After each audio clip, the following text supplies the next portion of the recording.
absolutely beautiful.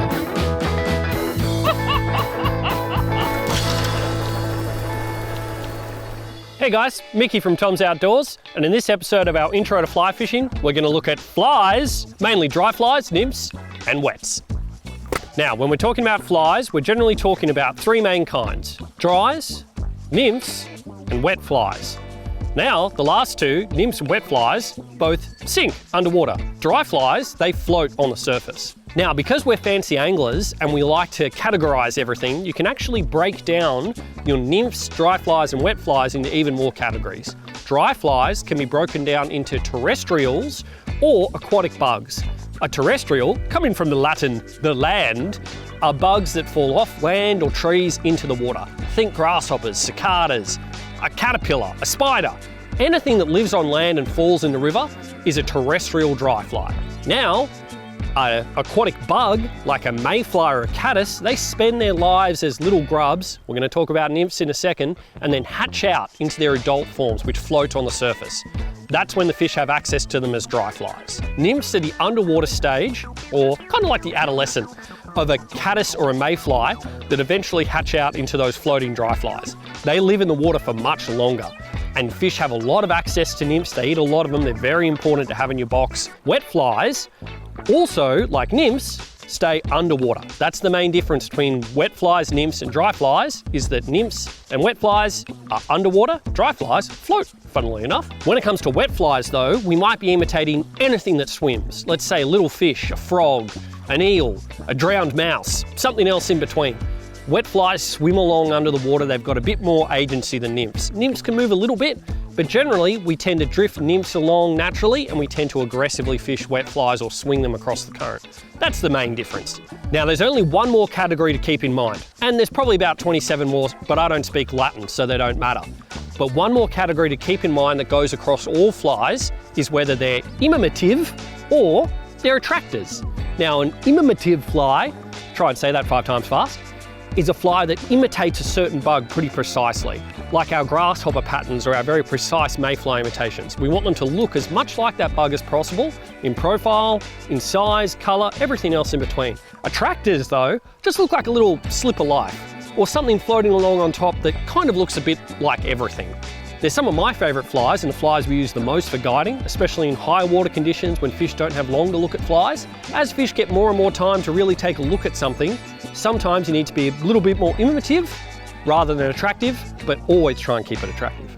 Now, these here are my 2 standard fly boxes. With these 2 boxes, I can pretty much catch any trout in the world, I reckon at least. Now, starting off, I've got my dry flies here, my nymphs here, and most of my wet flies over here. Starting off with my dry flies, I've got nice big grasshoppers that are very imitative. Then I've got some attractor grasshoppers. Then I've got a bit of a mix. I've got some duns in here, going all the way down through some caddis to some tiny little parachute flies. Now, the main difference here is that I get smaller. Generally, when it comes to dry flies, fish aren't that picky. If they want something big, give them something big. If they want something small, give them something small. There's not that much difference between them. They've just got to float. So here we have 2 different types of dry fly. Now, both of these dry fly obviously look a bit like grasshoppers. This one definitely looks like a grasshopper. He's got his little legs, his eye. He's what we call an imitative fly. So he's designed to imitate a grasshopper. So that's the Rio Moorish hopper, which we've been fishing fantastically, as you can see from some of our previous videos. One of our other favorite grasshopper patterns is from Cat 3. It's called the Chernobyl. Now, it's still got the legs that this grasshopper has. It doesn't necessarily have the eyes or the exact same type of body, and it's got a bit more fluff to it. It's what we call an attractor type pattern. It doesn't exactly look like a grasshopper, but it doesn't not look like a grasshopper either. So even though they're doing the same thing, they're slightly different, and that's the case with a lot of flies.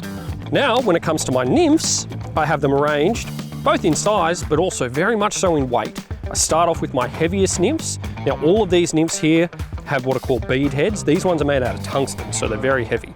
So I fish these when my rivers here are right up. They're a big tungsten bead, medium and small. I also have some even more lightly brass weighted beads and some completely unweighted flies too, for when the river's really low. Now, 2 of these things are not like the other. Display spot the difference. So in the middle here, we have a real mayfly nymph. Now this guy lives underwater amongst rocks, weeds, whatever, bit of structure, and he might spend a year or 2 growing up until he hatches out into what we call a dun. We're going to look at those in a second. But for now, the nymph is really important because trout probably eat more nymphs than anything else.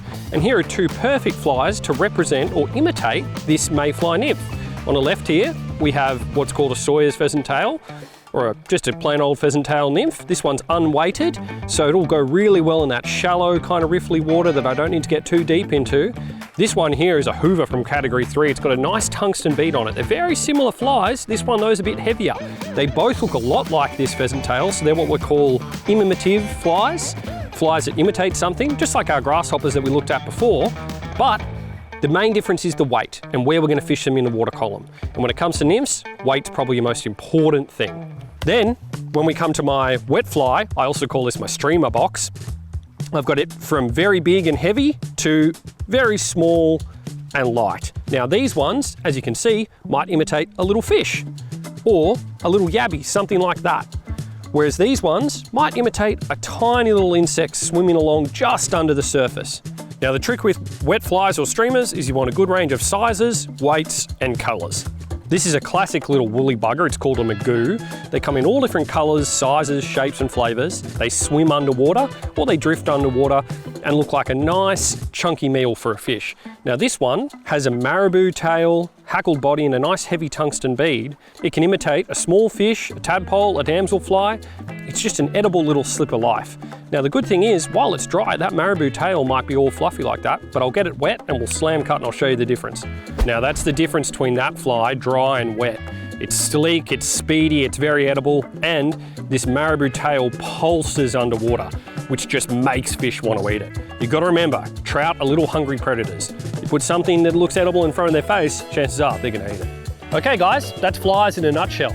If you've got any questions, you can always message us here on the video, send us an email, call us, visit us in store, or fax Pat. Next step, we'll be learning how to cast and then going and chucking these bad boys in some fish's faces.